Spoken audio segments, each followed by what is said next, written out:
Hello दोस्तों, good morning. कैसे हैं आप सब। तो आज की वीडियो में हम 8 अक्टूबर की करंट अफेयर के जो भी इम्पोर्टेंट क्वेश्चन बनते हैं उनके बारे में जानने वाले हैं। और इसकी जो पीडीएफ है वो आपको टेलीग्राम चैनल सीटी करंट अफेयर पर मिल जाएगी। आप देख सकते हैं यहाँ पर जो टेलीग्राम चैनल का नाम है सीटी करंट अफेयर। और इसकी जो पीडीएफ है वो आपको जो वीडियो का डिस्क्रिप्शन है आप वहाँ से भी इसको डाउनलोड कर सकते हैं। तो आज हम टॉप 12 क्वेश्चन पढ़ने वाले हैं। तो चलिए फिर हम पहला क्वेश्चन देखते हैं। देखिए ये क्वेश्चन काफ़ी इम्पोर्टेंट है और ये क्वेश्चन जो है पूरे के पूरे 1 साल तक इस्तेमाल किया जाएगा, ठीक है ना। तो 2021 में किसे भौतिकी यानी फिजिक्स के क्षेत्र में नोबेल पुरस्कार से सम्मानित किया गया है। तो फिजिक्स के लिए नोबेल पुरस्कार किसे प्रदान किया गया है ये हमें बताना है। तो आप यहाँ पर देख सकते हैं ये 3 वैज्ञानिक हैं जिनको फिजिक्स के लिए नोबेल पुरस्कार प्रदान किया गया है। तो आप यहाँ पर देखिए, एक का नाम है शिवकुरो मनाबे, दूसरे का नाम है क्लाउस हेसलमैन और तीसरे का नाम है जॉर्जियो पारिसी। तो इन तीनों को फिजिक्स के लिए 2021 का नोबेल पुरस्कार प्रदान किया गया है। तो देखिए हम नोबेल पुरस्कार के बारे में जो भी क्वेश्चन बन सकते हैं एग्जाम में इनके बारे में जान लेते हैं। हालांकि मैंने आपको कल भी नोबेल पुरस्कार के बारे में कुछ क्वेश्चन पढ़ाए थे, फिर भी मैं इनको दोबारा से रिपीट कर देता हूँ। देखिए ये जो नोबेल पुरस्कार है इसकी स्थापना किसने की थी। इसकी स्थापना की थी अल्फ्रेड नोबेल ने। और उन्होंने कहा था कि मेरी मृत्यु के बाद जो भी मेरी संपत्ति होगी वो सारी की सारी जो है ऐसे व्यक्तियों में बांट दी जाएगी जिनमें कुछ क्षमता है, जो कुछ कर सकते हैं देश और दुनिया के लिए। तो इनकी वसीयत के अनुसार ही जो ये नोबेल पुरस्कार है इसकी स्थापना की गई थी और इसकी स्थापना हुई थी 1901 में। और ये जो अल्फ्रेड नोबेल हैं ये कहाँ के रहने वाले हैं, ये स्वीडन के रहने वाले थे, स्वीडन, ठीक है ना। और देखिए ये भी काफ़ी अच्छे इंसान थे क्योंकि इन्होंने डायनामाइट की खोज की थी, डायनामाइट, ठीक है ना। ये भी एक वैज्ञानिक ही थे और इन्होंने जो डायनामाइट की खोज की थी वो की थी 1867 में। तो आप इस फैक्ट को भी याद कर सकते हैं। और अब हम जान लेते हैं कि जो नोबेल पुरस्कार होता है यह कितने क्षेत्रों में दिया जाता है। तो यह 6 क्षेत्रों में दिया जाता है। कौन कौन से क्षेत्र हैं, तो एक तो है भौतिकी यानी फिजिक्स, और दूसरा है रसायन, तीसरा है हमारे पास चिकित्सा,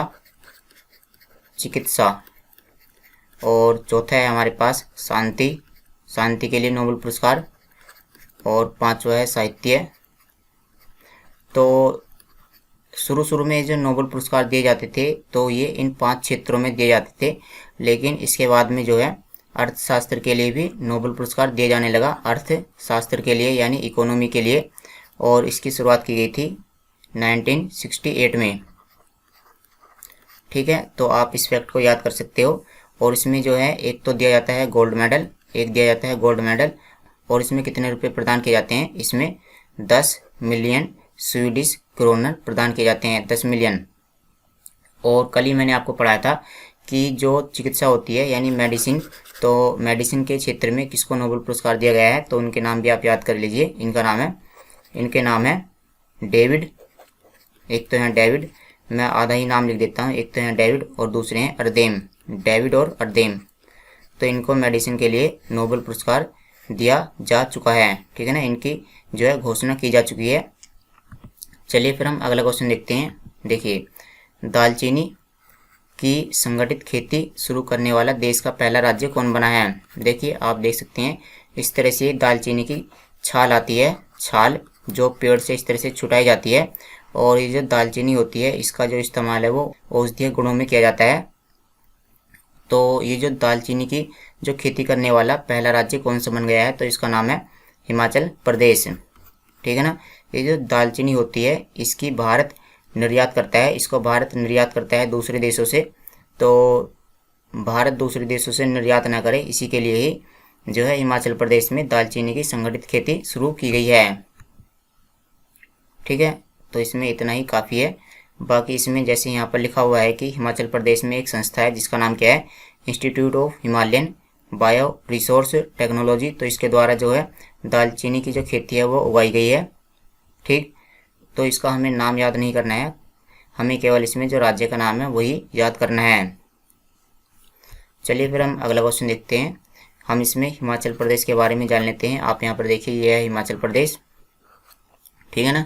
और ऊपर की तरफ ये है जम्मू और कश्मीर, और लद्दाख के साथ में अपनी सीमा साझा करता है। ये है जम्मू कश्मीर, इधर वाला जो क्षेत्र है ये वाला, और ये है लद्दाख, और यह है पंजाब, उत्तराखंड और हरियाणा। तो यह इन 3 राज्यों के साथ में भी अपनी सीमा साझा करते हैं। तो साथ ही साथ में यह उत्तर प्रदेश के साथ में भी अपनी सीमा साझा करता है। तो यहाँ पर इस तरह से ये 4 राज्य हैं, और ऊपर की तरफ हैं 2 केंद्र शासित प्रदेश, ये हैं 2 यूनियन टेरिटरी। तो 4 + 2, तो ये 6 राज्यों के साथ में अपनी सीमा साझा करता है। यहाँ की 2 राजधानियाँ हैं। इसकी ग्रीष्मकालीन राजधानी है शिमला, और यहाँ की जो है शीतकालीन राजधानी क्या है, धर्मशाला।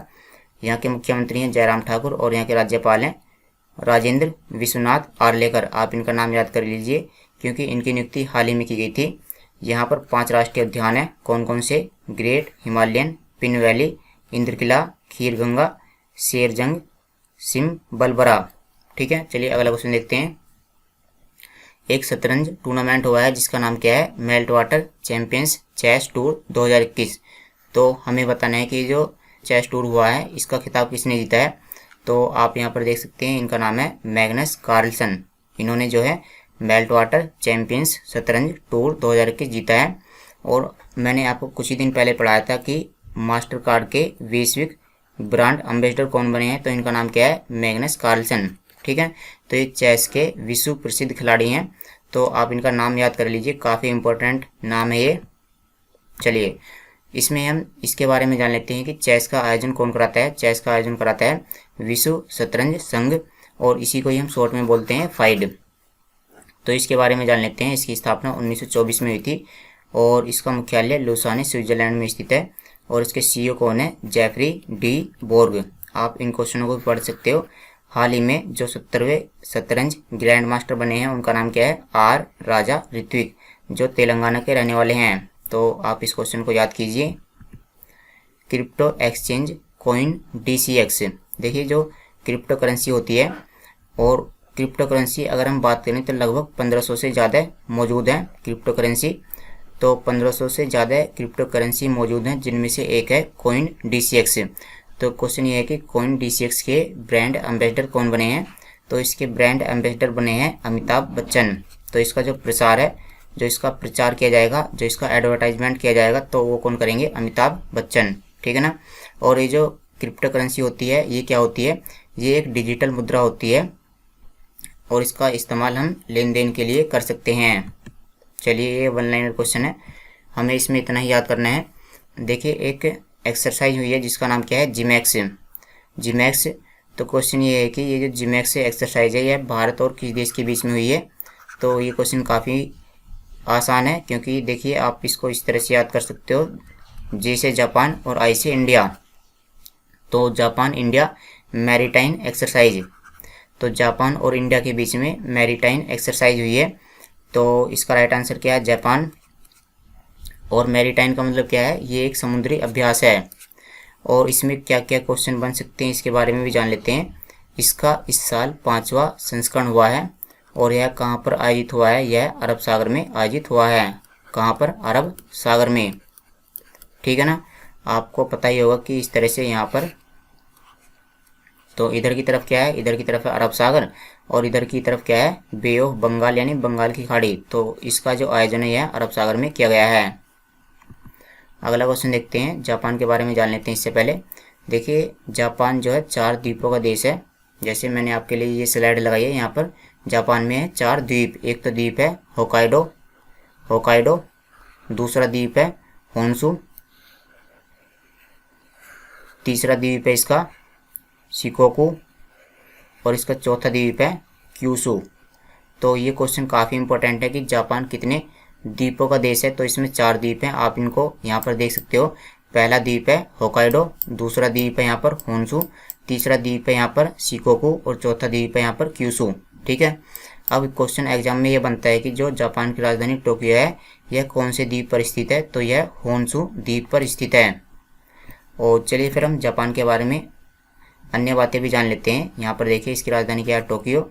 यहाँ की मुद्रा है जापानी येन, और यहाँ के हाल ही में प्रधानमंत्री कौन बने हैं, फुमियो किशिदा, ठीक है ना, ये क्वेश्चन काफ़ी इंपॉर्टेंट है। और जो यहाँ की संसद होती है उसको हम बोलते हैं डाइट। अगला क्वेश्चन देखते हैं, किस IIT संस्थान ने पहली बार कॉर्निया के लिए हाइड्रोजेल विकसित किया है। देखिए ये जो हाइड्रोजेल होता है इसका इस्तेमाल कॉर्निया के अंदर किया जाता है। तो IIT संस्थान का नाम क्या है, इसका नाम है IIT हैदराबाद। इसने क्या बनाया है, इसने बनाया है हाइड्रोजेल। तो इससे पहले क्या करना पड़ता था, इससे पहले जो कॉर्निया होती है वो किसी एक व्यक्ति में से निकाल करके किसी दूसरे व्यक्ति में डाल दिया जाता था, लेकिन अब इसकी जो समस्या है वो समाप्त हो गई है, क्योंकि जो है IIT हैदराबाद ने हाइड्रोजेल का निर्माण कर लिया है। तो ये वन लाइनर क्वेश्चन है। देखिए ये क्वेश्चन काफ़ी इंपॉर्टेंट है कि किस राज्य के अलीबाग सफ़ेद प्याज को GI टैग दिया गया है। तो आप यहाँ पर देख सकते हैं ये हैं सफ़ेद प्याज जो बिल्कुल लहसुन की तरह दिखाई दे रही हैं। तो ये किस राज्य की सफ़ेद प्याज हैं। तो देखिए ये जो अलीबाग जगह है यह महाराष्ट्र में स्थित है। और अगर यह महाराष्ट्र में स्थित है तो ये जो सफ़ेद प्याज हैं ये महाराष्ट्र की ही होंगी। तो महाराष्ट्र की अलीबाग सफ़ेद प्याज को GI टैग दिया गया है। तो इसका जो इस्तेमाल है वो हृदय रोग, कोलेस्ट्रॉल कंट्रोल और इंसुलिन निर्माण के लिए किया जाता है। ठीक है ना, ये आपको याद नहीं करने हैं। बाकी आपको ये पता होना चाहिए कि जो सफ़ेद प्याज हैं जो कि अलीबाग की हैं तो ये किस राज्य की हैं, तो ये महाराष्ट्र राज्य की हैं। चलिए फिर हम महाराष्ट्र के बारे में जान लेते हैं। आप यहाँ पर देख लीजिए ये है महाराष्ट्र और इसकी राजधानी क्या है, इसकी राजधानी मुंबई। यहाँ के मुख्यमंत्री हैं उद्धव ठाकरे और यहाँ के राज्यपाल हैं भगत सिंह कोश्यारी। इसके हम राष्ट्रीय उद्यान जान लेते हैं। यहाँ पर 5 राष्ट्रीय उद्यान हैं। कौन कौन से, तोड़ोबा, संजय गांधी, चंदौली, गूगामल और नवेगांव। भारतीय इस्पात संघ यानी इंडियन स्टील एसोसिएशन के नए महासचिव और कार्यकारी प्रमुख कौन बने हैं, तो इनका नाम है आलोक सहाय। ठीक है, वन लाइनर क्वेश्चन है, ये आपको याद करना है। अगला क्वेश्चन देखते हैं, भारतीय भारोत्तोलन महासंघ। देखिए भारोत्तोलन का मतलब क्या होता है, भारोत्तोलन का मतलब है वेट लिफ्टिंग, यानी जो वजन उठाते हैं जो खिलाड़ी, तो उसके लिए यह एक संस्था है। तो इसके अध्यक्ष कौन बने हैं, तो इनका नाम है सहदेव यादव। सहदेव यादव भारतीय भारोत्तोलन महासंघ के नए अध्यक्ष बने हैं। किसने स्वच्छ भारत मिशन शहरी 2.0 और अमृत 2.0 को लॉन्च किया है, तो यहाँ पर देखिए 2 योजनाएं हैं जिनका नाम क्या है, स्वच्छ भारत मिशन शहरी 2.0 और अमृत 2.0। तो ये 2 योजनाएं हैं जिनको किसके द्वारा लॉन्च किया गया है, तो इनको प्रधानमंत्री नरेंद्र मोदी के द्वारा लॉन्च किया गया है। और इसमें हम ये भी जान लेते हैं कि इसके तहत क्या किया जाएगा। इसके तहत जो शहरें हैं उनकी साफ़ सफाई इस तरह से की जाएगी। ठीक है ना, जो स्वच्छ भारत मिशन है इसके तहत क्या किया जाएगा, इसके तहत शहरों की सफाई की जाएगी। और ये जो अमृत 2.0 है इसके तहत क्या किया जाएगा, इसके तहत जो पीने का पानी होता है उसको मुहैया कराया जाएगा। ठीक है ना, हमने दोनों योजनाओं के बारे में जान लिया है। और यहाँ पर देखिए 2.0 का क्या मतलब है। 2.0 का मतलब है कि इसको दूसरी बार लॉन्च किया गया है। इसको पहले भी लॉन्च किया जा चुका है और अब इसका दूसरा संस्करण लॉन्च किया गया है। देखिए ये क्वेश्चन कितना इम्पोर्टेंट है, मैंने आपको कुछ दिन पहले भी पढ़ाया था। ऑस्ट्रेलियाई धरती पर टेस्ट शतक लगाने वाली पहली भारतीय महिला कौन बनी है, तो जो ऑस्ट्रेलिया महाद्वीप है उस पर किसी ने भी अब तक भारतीय महिला ने टेस्ट शतक नहीं लगाया था। तो जो है ऑस्ट्रेलिया की धरती पर टेस्ट शतक लगाने वाली पहली भारतीय महिला कौन बन गई हैं, तो इनका नाम है स्मृति मंधाना। ठीक है ना, और साथ ही साथ में इसमें ये फैक्ट भी याद कर लीजिए कि इन्होंने जो शतक लगाया है वो पिंक बॉल से लगाया है, जो गुलाबी बॉल है गुलाबी रंग की, तो इन्होंने गुलाबी रंग की बॉल से ये शतक लगाया है। देखिए गंगा नदी डॉल्फिन दिवस 2021 कब मनाया गया है, तो यह मनाया गया है 5 अक्टूबर को। आप यहाँ पर देख सकते हैं यह है गंगा नदी डॉल्फिन, गंगा नदी डॉल्फिन। ठीक है ना, ये जो डॉल्फिन है यह गंगा नदी में पाई जाती है और इसके लिए जो है राष्ट्रीय दिवस मनाया जाता है और यह 5 अक्टूबर को मनाया जाता है। और आप इसमें ये बात भी जान लीजिए कि ये जो डॉल्फिन है गंगा नदी डॉल्फिन है, इसका जो पूरा नाम है वो क्या है, गंगा नदी डॉल्फिन। इसको जो है 2010 में राष्ट्रीय जलीय जीव घोषित किया गया था। ठीक है, जो गंगा नदी डॉल्फिन है इसको 2010 में राष्ट्रीय जलीय जीव घोषित किया गया था। तो आप इस फैक्ट को याद कर सकते हैं, काफ़ी इंपॉर्टेंट फैक्ट है ये। तो चलिए दोस्तों, फिर आज की वीडियो में इतना ही। इसकी जो PDF है वो आपको Telegram channel CT current affair पर मिल जाएगी, ठीक है ना। और साथ ही साथ में वीडियो के डिस्क्रिप्शन से भी डाउनलोड कर सकते हो। तो चलिए फिर कल मिलते हैं आपसे। Thanks for watching the video.